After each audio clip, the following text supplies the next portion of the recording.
Alright guys, today we are going to work on 2012 Cadillac Escalade 2-wheel drive steering angle sensor, this one. So basically everybody recommend to remove the whole steering column, so I'm going to give you a quick guide to avoid that.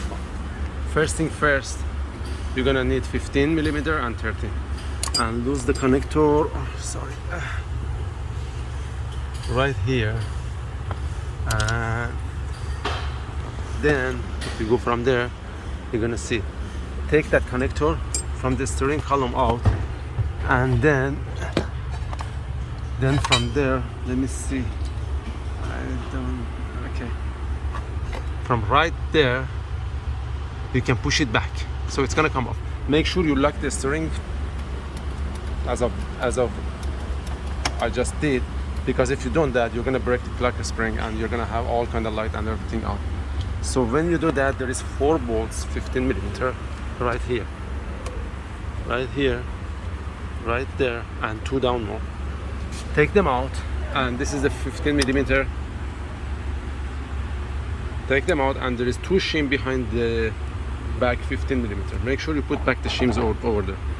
Then when you take that off, you don't need to disconnect anything, just disconnect the steering angle sensor, and you can, let me see if I can give you kind of an idea.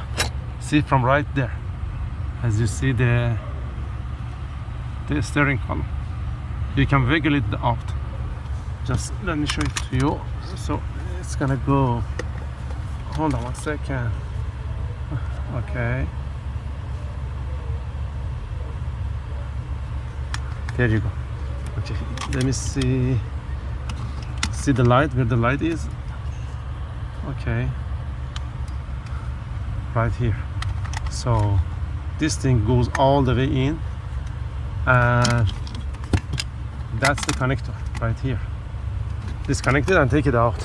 When you get the new one, make sure you get the new one from the dealer. There is a spring here.